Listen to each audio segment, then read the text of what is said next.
The Lion, the Witch, and the Wardrobe, Chapter 13. Deep Magic from the Dawn of Time. Now we must get back to Edmund. When he had been made to walk far further than he had ever known that anybody could walk, the witch at last halted in a dark valley all overshadowed with fir trees and yew trees. Edmund simply sank down and lay on his face, doing nothing at all, and not even caring what was going to happen next, provided they would let him lie still. He was too tired even to notice how hungry and thirsty he was. The witch and the dwarf were talking close beside him in low tones. "No," said the dwarf, "it is of no use now, O Queen. They must have reached the stone table by now." "Perhaps the wolf will smell us out and bring us news," said the witch. "It cannot be good news if he does," said the dwarf. "4 thrones at Cair Paravel," said the witch. "How if only 3 were filled?" "That would not fulfill the prophecy." "What difference would that make now that he is here?" said the dwarf. He did not dare even now to mention the name of Aslan to his mistress. "He may not stay long, and then we would fall upon the 3 at Cair." "Yet it might be better," said the dwarf, "to keep this one." Here he kicked Edmund. "For bargaining with." "Yes, and have him rescued?" said the witch scornfully. "Then," said the dwarf, "we had better do what we have to do at once." "I would like to have it done on the stone table itself," said the witch. "That is the proper place. That is where it has always been done before." "It will be a long time now before the stone table can again be put to its proper use," said the dwarf. "True," said the witch, and then, "Well, I will begin." At that moment, with a rush and a snarl, a wolf rushed up to them. "I've seen them. They are all at the stone table with him. They have killed my captain, Morgrim. I was hidden in the thickets and saw it all. One of the sons of Adam's killed him. Fly, fly!" "No," said the witch, "there need be no flying. Go quickly. Summon all our people to meet me here as speedily as they can. Call out the giants and the werewolves and the spirits of those trees who are on our side. Call the ghouls and bogles and orgs and minotaurs. Call the cruels, the hags, the spectres, and all the people of the toadstools. We will fight. What? Have I not still my wand? Will not their ranks turn into stone even as they come on? Be off quickly.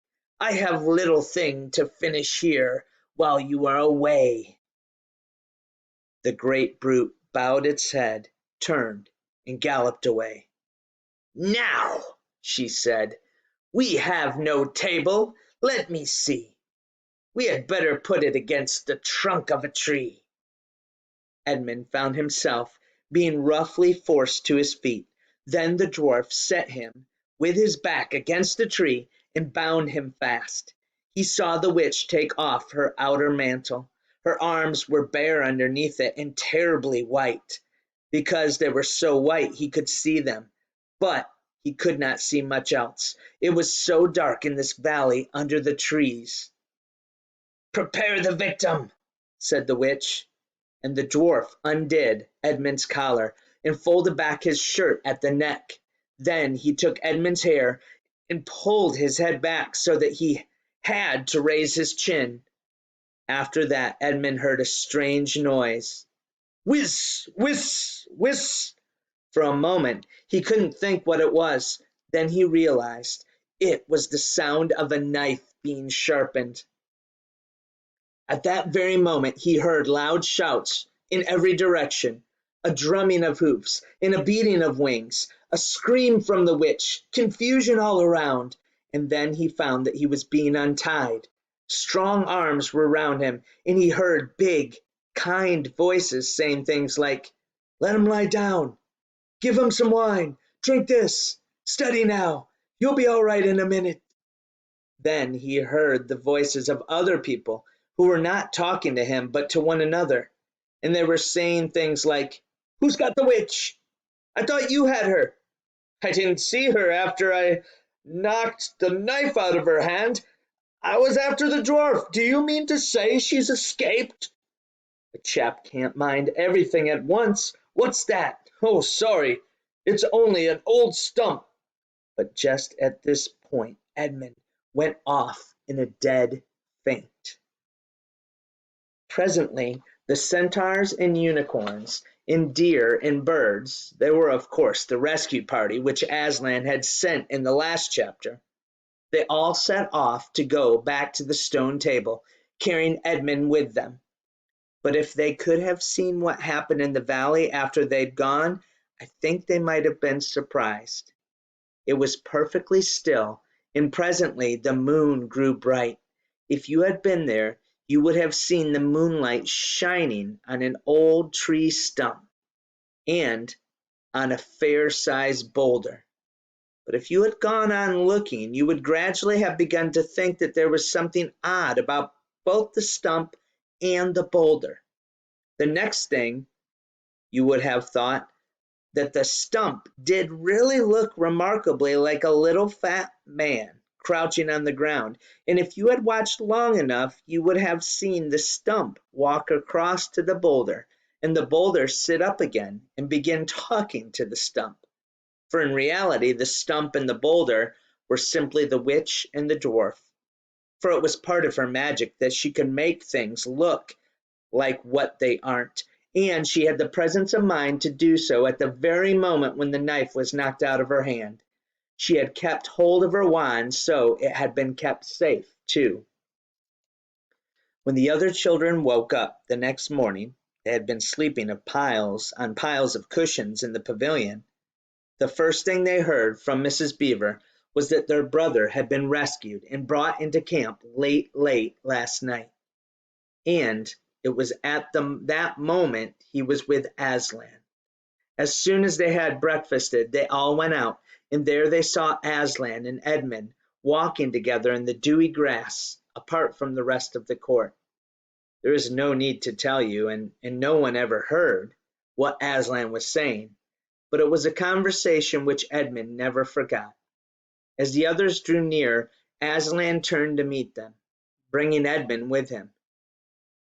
"Here is your brother," he said, "and there is no need to talk to him about what is past." Edmund shook hands with each of the others and said to them, in turn, "I'm sorry," and everyone said, "That's all right, that's all right." And then everyone wanted very hard to say something which would make it quite clear that they were all friends with him again, something ordinary and natural, and of course no one could think of anything in the world to say. But before they had time to feel really awkward, one of the leopards approached Aslan and said, "Sire, there is a messenger from the enemy who craves audience." "Let him approach," said Aslan. The leopard went away and soon returned leading the witch's dwarf. "What is your message, son of Earth?" asked Aslan.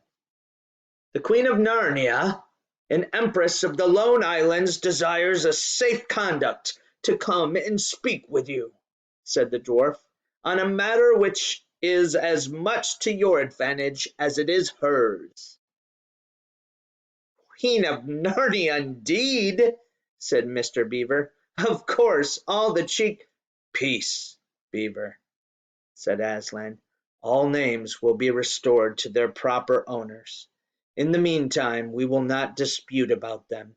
Tell your mistress, son of Earth, that I grant her safe conduct, on condition that she leaves her wand behind her at the great oak." This was agreed to, and two leopards went back with the dwarf to see that the conditions were properly carried out. "But supposing she turns the two leopards into stone?" whispered Lucy to Peter. I think the same idea had occurred to the leopards themselves. At any rate, they walked off with their fur, and it was all standing up on their backs, and their tails were bristling, like a cat's when it sees a strange dog. It'll be all right, whispered Peter in reply. He wouldn't send them if it weren't. A few minutes later the witch herself walked out on the top of the hill and came straight across and stood before Aslan. The three children, who had not seen her before, felt shudders running down their backs at the sight of her face, and there were low growls among the animals present.